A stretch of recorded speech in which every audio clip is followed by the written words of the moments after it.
Welcome to the Transform Sales Podcast, where forward-thinking business leaders come to share their experiences and ideas, learn from each other, and amplify their results together. Hey guys, Amir Reiter here with the Transform Sales Podcast. I got my guest, Owen Richards. Owens, what's going on, man? Thank you for joining us today. Pleasure. Good to be here. Likewise. I think it's the first time we had the opportunity to meet, but we've been communicating, and I've been commenting over the years on your posts. Sorry if I commented anything weird. As always, as well. Yeah, keep him busy. Where are you based these days? You're out in where UK? Yeah, in the UK, based in the UK. Home is Exeter in the southwest, but spend a lot of time in London as well. So dotted around the south of the UK. Nice. I appreciate you joining us today. I think we all know that the outsourced sales B2B industry is booming, right? More and more buyers are coming in to find agencies. For us today, the goal is just really for people listening who either have outsourced sales before and have felt that the results were not optimal or are considering hiring outsourced agencies. It'd be great for them to just kind of hear a first-person experience of what buyers have done right and what they've done wrong. But before I get into that, it'd be great if you could tell all the listeners your story and how you got into outsourced sales to begin with. Like everybody, I suppose, I fell into it, which is the classic line. But the long story cut short is after university, I went to Australia traveling for a year. Thought my money would last longer than it did. And it lasted a very small number of weeks, so I had to get a job. And in those days, the way you found a job was in the local newspaper. This is pre-job boards and all the rest of it. And I found what was not called an SDR role in those days, but was called a telemarketing rep role for an outsourced sales business that was less than a year old, 8 or 9 people, mainly part-time. And I thought, you know what, that suits me. I've graduated from university. It's fairly low level. I can get into it. It's just talking to people, isn't it? And that was my mentality. So I went into that temporarily for a few months while I was traveling. Thought I'll find. So you're an extrovert. You're an extrovert, and you decided to feed yourself with energy. Yeah, from other people. Spot on. And it was something that, you know, in a transient world where most people won't give you a job unless you want to work in a cafe or a bar, and that didn't necessarily suit me because I wanted to be out at night and doing things. It worked well. So took that, found I was half decent at it, ended up being with that company for 8 years, ended up running that company or running that organization, grew it to 120 people. And then when my wife and we stayed in Australia for 8 years, and then my wife and I came back to the UK when we started. You should have been the stunt double for the guy who plays Thor. What's his name? Liam something? Forgot his name. Oh, my team are going to rib me for that. I tell you. It's either the stunt double or outsource sales. Yeah, well, I think I did the one I could do better. Let's put it that way. When you said that you fell into it, did you fall onto a concrete floor or into a nice, comfortable bed? Like it changes the story when you say you fall into something. Well, what did you fall into? Well, yeah, a little bit of both. So I think probably depending on which side of the bed I slept on is the answer. So I think from an organizational perspective, I fell into a brand new company that had nothing, that was very manual, no process. It was very startup. But in many ways, that was brilliant because it meant I was in early and I was learning and doing as I went. And the biggest part of it is that I fell into a brilliant leader. So Richard Forrest, who was my boss there and the CEO of that organization, is now my business partner. We've worked together for well over 15 years. So he went from, he was my mentor, career mentor, one of my closest friends in the world, in some ways a father figure for me as well. At 22, 23 years old, moving to the other side of the world, and he's 25 years my senior CEO of a company, taught me a lot of what I learned in my early years, and ended up invested in the business that I launched in the UK. So he's now my business partner. So from that perspective, very lucky to land where I did. No, that sounds awesome. I wasn't able to get my mentor and advisory board member to invest in my company. I'm still trying to win them over years later. So good job with that one. So it's good. So you've been through the startup grind, which was a lot of buyers that come buy from us. They're publicly traded. Sometimes they're startups. People listening to this call, if we were to speak to them and kind of tell them the mistakes that buyers have made, when they approached you in order for them to kind of absorb it and be like, I'm not going to make that same mistake? What comes to mind? Like, what are the top mistakes that come to mind where you're like, man, if buyers came to me and just did these things differently, I probably can make them more money or more ROS, because let's face it, in our business, it's really all about a return on sales, right? Talk to me about that, because I know that it's something that as an owner frustrated me when I was a service company, where I was just like, where did you get this number 15 from? Your average contract value is $1 million. You need one. Like, what are they doing? What mistakes are they making? Yeah, it's a really good point. I think the biggest thing I see is that there is a completely unfounded expectation that an outsourced sales org can do what you can't, because they are magicians, experts, miracle workers. So things that we can't do, shorten your sales cycle by a great deal. If you've got a 6-month sales cycle, we can't make it 1 month. We can't find your perfect buyer in every meeting that we book. We can't change the fact that your reps will have to learn and ramp. So when you've got a 3-month sales cycle, but you're talking to an agency or an outsourced sales business that you're using 6 weeks in and measuring them on revenue, it's highly unlikely it's going to be a good measurement. So I think it's almost like there's a suspension of disbelief when it comes to an outsourced provider, that they can do the impossible because you can't do it yourself, and that's what they do for a living. Remember, they do it. Look, they're good at it, not because they're miracle workers. I can't agree with you more. I've seen that so many times. And it's, like what you just said, there's a lot to it, right? Because what I'm listening to is like, they don't have a go-to-market plan. They don't understand the financial model to begin with, right? They don't understand business development and the handoffs and checkpoints that are required for it, right? A customer support case comes in. Did you answer the question? Did you close the support case? Did you send an NPS out, right? But in sales, we have a customer can now be touched by, SEO, inbound, five, let's call it outbound call, a comment on LinkedIn that we never met. I commented on your LinkedIn, right? So they basically are hiring an outsourced agency because they don't have the skills inside. But why do they default towards craziness? Like, why is it that if you don't know what's really happening, instead of asking, they tend to fall into like, I want meetings and I want results now? It's like, really, it's almost strange, because it's almost as if they know they're not trained, but they have this concept that because you're a seller of the services, they need to beat you up, and they're going to win. They're going to win, right? If their sales cycle is 6 months, admittedly, and they want an ROI in 3 months, but they get you to say yes and hire you, they're going to win. But they don't win; they lose. What's going on here? I think that there's two things at play. One is something that I often say to people, and I don't think many people have identified, which is most clients going to an outsourced provider are going too late.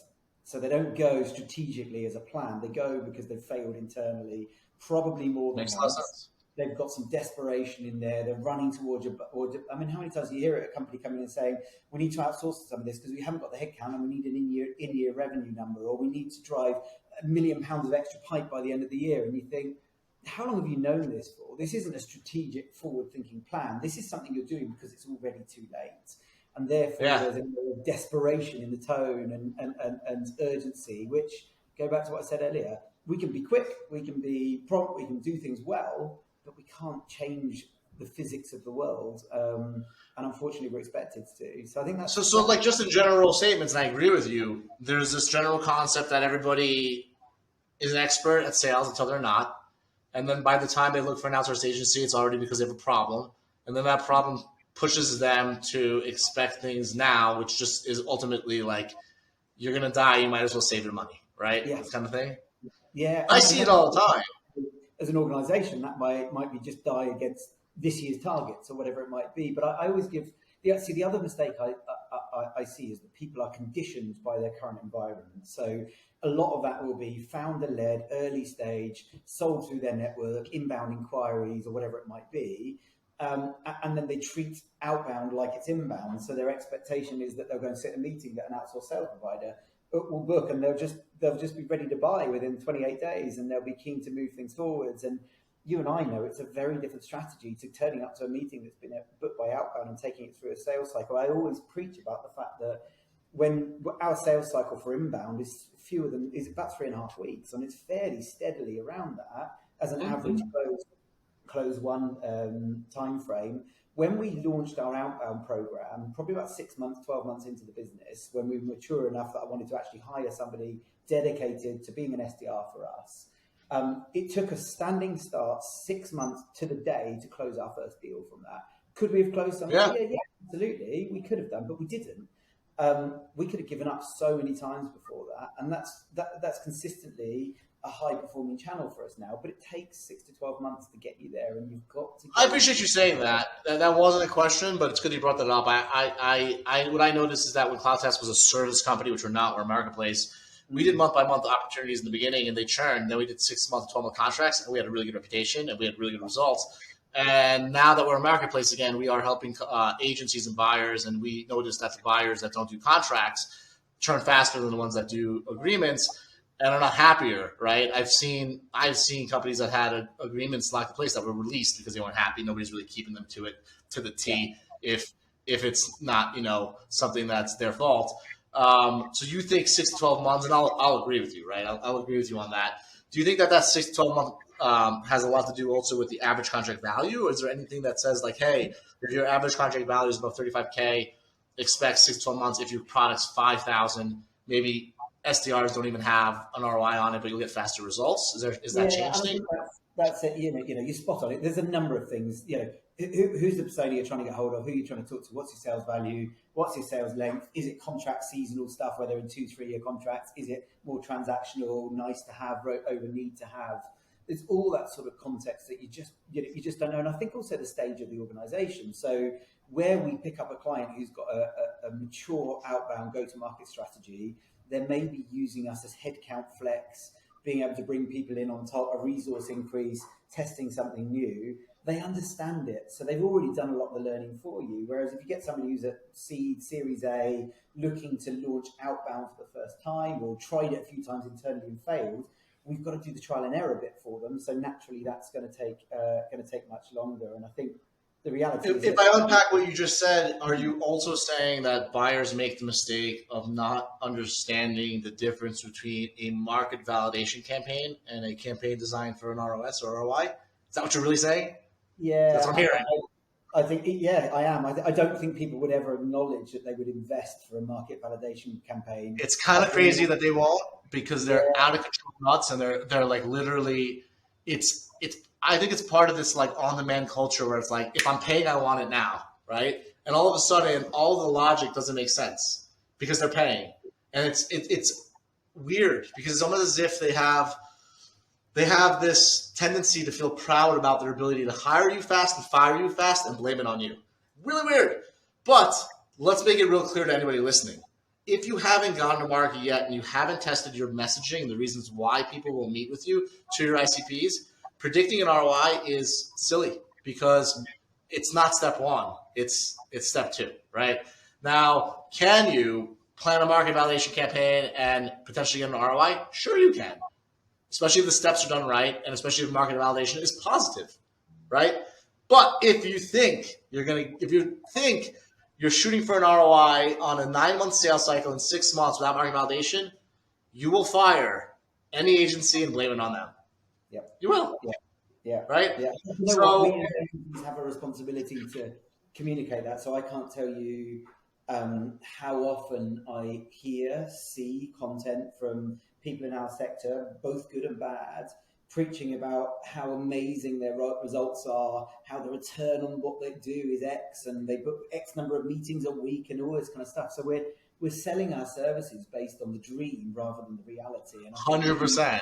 We have a responsibility to educate clients and get them to either buy from us for the right reason or don't buy from us. And that's the best outcome for everybody, but I think it's almost like we're scared of doing that. I ripped apart CloudTask for this reason, man. I was doing financially very well. We were a very good organization. I just remember going to like Barcelona one weekend and like almost 100K of MRR was in trouble, and I flew back, and I remember just being like, man, it's great. Like, we're profitable, we have a good reputation, but like fundamentally buyers and sellers are just beating each other up. And if they can just actually listen to what they're doing wrong and learn that way, like how do you think doctors learn, right? They're like, and scientists, they're literally absorbing content of failure, right? Yeah. And then making adjustments against failure. That's what doctors do. I tried this operation 10 times and the patient keeps dying. You know what I mean? What's different? But they don't do that with sales. But that's what they should be doing. They should be actually researching what has gone wrong, because what has gone wrong is what we can learn from, right? The magic of, I got 15 meetings, you're not going to learn anything. What they learn from that is the sizzle, not the steak. And we have a lot of Americans that are chasing that sizzle, right? They're chasing the word AI, personalization.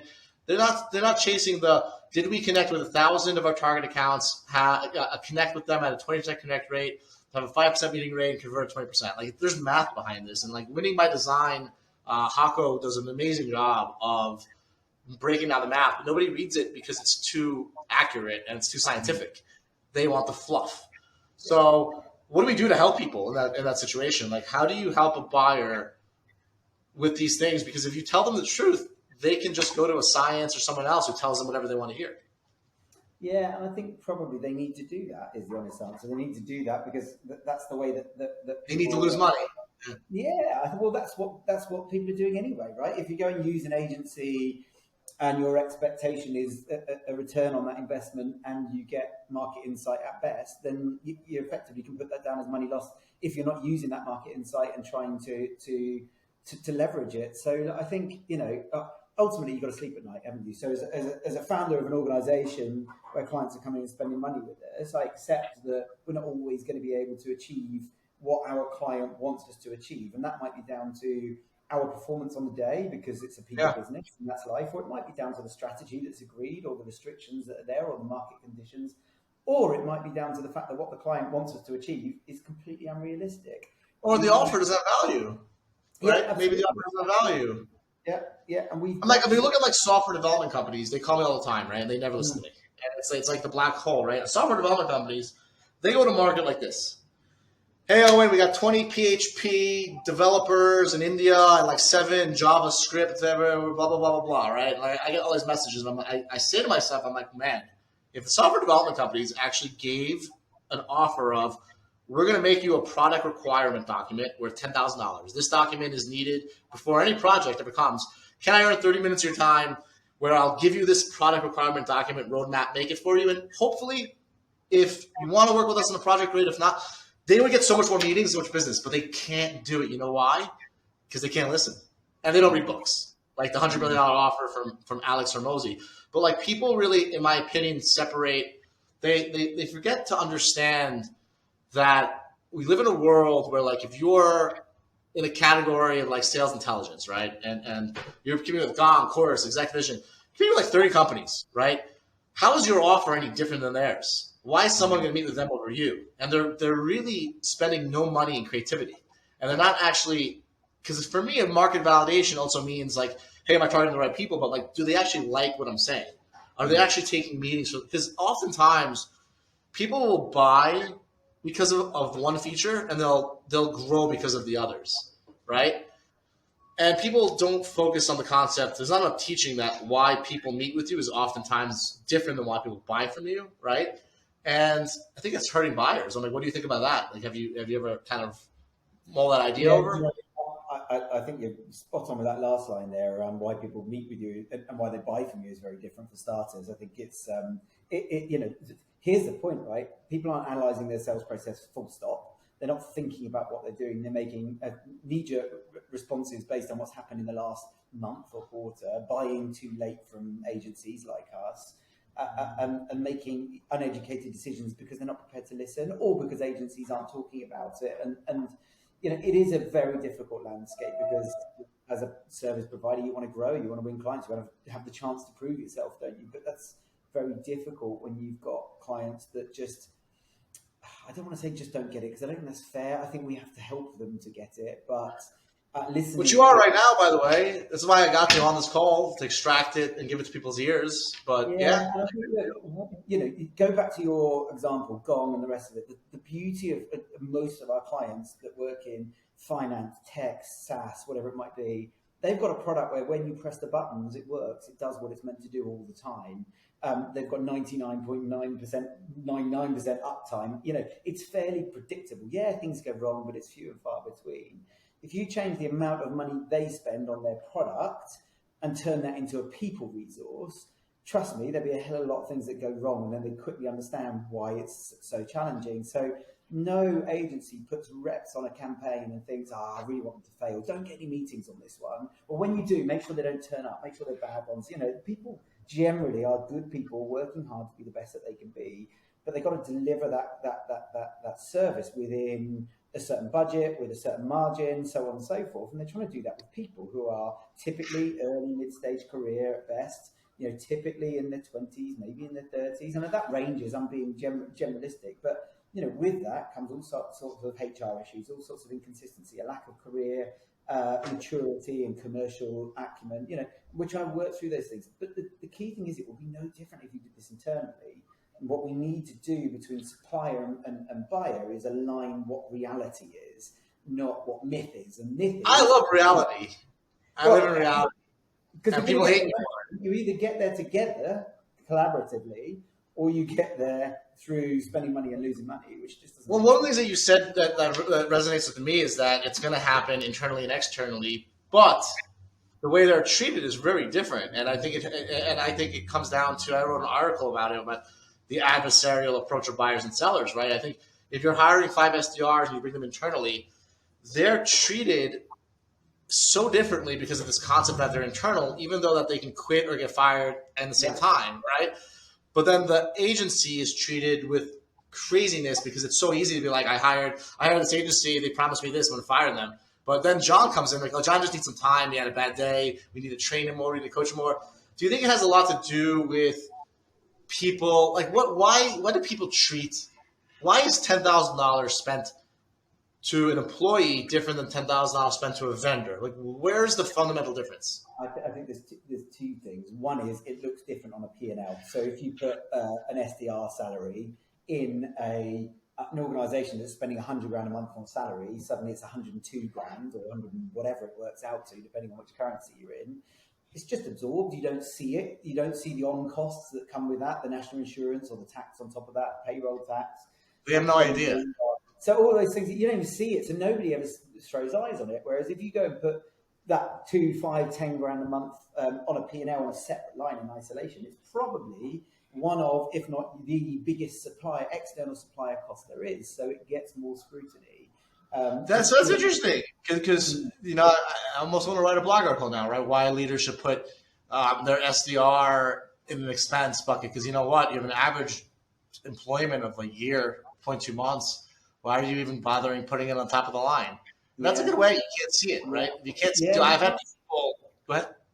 Yeah, you can't see it in the same way. And also, I think if an organisation needed to reduce headcount and the cost of salaries, most of the time they wouldn't go directly to revenue contributors. They'd look for non-revenue contributing roles. If you treated those as the same, an external SDR role who's booking you meetings or ramping to get your meetings that are going to close next quarter after, and internally, you've probably got people internally that business-wide, it would make more sense to move those salaries out than it would your SDRs, whether internal or external. But people will move the external SDRs because they're an external cost. It's less emotional. There's no ties. I don't have to walk into the office and see those people. I haven't got to I don't know their families. I don't know, there's that personal disconnect. I think the other thing is that, it's easy to set and forget. It's an email or a Teams call or whatever it might be, and it's not personal in any way. And I think that agencies have a responsibility to try and bridge that gap. I feel like one of the biggest values of an outsourced agency, in my opinion, is to kind of like help with that emotional component and help A/B test, right? These companies don't have any protection. There's no protection on their pipeline.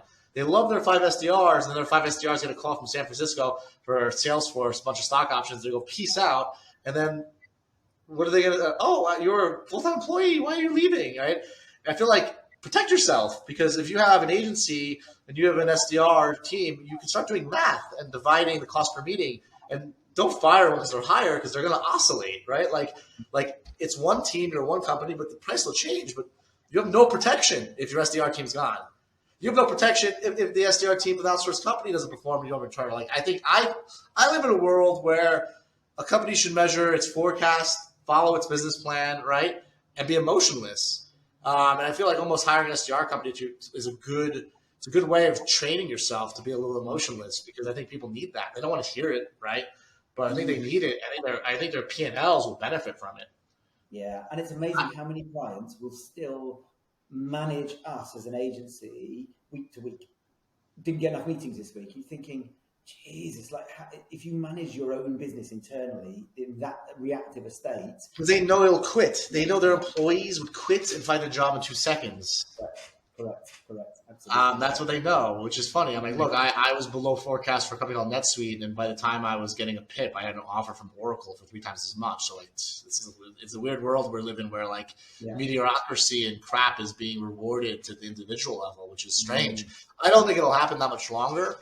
I think it's going to change just the way companies now have to be more profitable and valuations got crushed. I think we're going to have a little bit of a shakeup between those employees that produce and those that don't. Tell me a little bit about like your best, not like case study, but like someone's listening to this and they're trying to figure out whether or not you're a best fit for them. What do they look like? Is it software? Is it a service? Is it a VP of sales? Is it a CEO? Is it Series A? Is it publicly traded? What's the best fit for you guys, and what could they expect? I think the best fit, and again, there's lots of other examples of good clients, but the best fit for us is always somebody who has been through outbound and understands it. So I look at our longest retained clients that spend the most amount of money with us and who are the happiest, and they've all got a team internally who do outbound or have done outbound internally. They get it. They understand the ebbs and the flows, the things that go right and wrong. They're not, as you said, emotional in the way they respond to things. They're logical. They're data driven. And they've got a good handle on the sales cycle and the maturity of their decision making. So I think much harder to make it work at the early stage. I really enjoy personally early stage SaaS businesses. And to answer your question, SaaS and finance are the 2 markets we do the most work in. Love it. Yeah. Finance, we've got a particular expertise in. I think we kind of, a bit like you do in a lot of things, we stumbled into finance by mistake. Would you say finance are like ERPs? Or like all kind of financial products? More banking, finance, financial B2B loans, that kind of stuff. So we fell into a big client about 5 or 6 years ago. About 5 years ago, just after we launched actually. And we've really leveraged that relationship and that market, and we've brought so much knowledge that I think we've got a unique skill set in that, which we didn't necessarily plan to have. We just kind of did well at it at the time. But I think, outside of sectors and everything we do is B2B and that sort of stuff. We have those 2 client buckets, the mature ones who get it or understand it, and the ones that are early stage. I enjoy that bit really. They're more fun, less profitable. But the tolerance for failure is what I always say. A client that is right for us has a tolerance for failure, because whether you use it's even different, right? Like you can have a tolerance for failure, or you can understand that failure is the business. Yeah. Right? Yeah. I don't know about failure, I lost my money. I'm talking about getting rejections, learning, and making adjustments, right? Like a close rate from 10% to 12% with a $100,000 ACV is a big difference. Like these are all incremental changes. What I listened to also is you described a buyer that has an internal team and external team and treats it like one. So you're also saying that a buyer that's not adversarial, you versus me, right? You're not you versus me. You're all about the math and numbers. You're not emotional. You got product market fit. You come to Owens and you get results, right? Yeah. But it's hard to qualify those things. Yeah, and we've seen that with clients that look like they're a really good fit, but they can't get over that hurdle, that barrier of it's not us and it's our team versus your team. So strange. I find it so weird. I hold everybody in the same. If I spend $1, I have the same expectation for that dollar, whether it's a W-2. If anything, I think that there's more liability and risk with employees. Personally, I think it's more dangerous because of how the government's set up. Governments want tax money, right? Like they want tax money. They want tax money with mortgage. So it's like some rules that like kind of are set up for the government, right? Yeah. And a good way of protecting yourself from that is A/B testing with both. You even said it. Your companies that are highly successful do both. Ours too, right? That when we were a legacy business, right? We were the ones that had both. So that makes a lot of sense. Where can people find you if they're a fintech company, they're not adversarial, they got product market fit, and they just want to make money without going crazy and wanting an ROI in 6 months on a 9-month sales cycle? Where can they find you? So two places. You find me on LinkedIn if you want to talk to me. Owen Richards, Air Marketing, and then our website is air-marketing.co.uk. What about TikTok? You're not using TikTok these days? Oh, mate, I'm a father of three young children. By the time I'm running a business and all that sort of stuff, social media outside of LinkedIn. No TikTok, guys. LinkedIn. No TikTok for me. No TikTok for me. LinkedIn, yeah. Instagram, Owen Richards _air, or traditional email or website. I'm gonna tag you on Instagram. Social media time is limited. I've got 3 boys under the age of 6, so time on my phone outside of work is limited. So you're reliving your childhood 3 times. Yeah, basically, yeah, absolutely. Okay. So the toys are for you, not for them. I've seen this before. Yeah, you're a type A. You're a type A hyper extrovert like me, so you're probably running around like crazy. Yeah, I am. Last night I was up till 10 o'clock building a train track for my son's birthday, and I can't pretend it was for him. It was definitely for me. I told you, it's okay. There's nothing wrong with that. It's good. I'll call you out on it, just like I'll call out buyers who are adversarial. That's my job now. I appreciate you in the show, man, guys. This is the Transform Sales Podcast. If you guys want to reach out to Owen, you connect with him. And thank you guys for listening. Take care.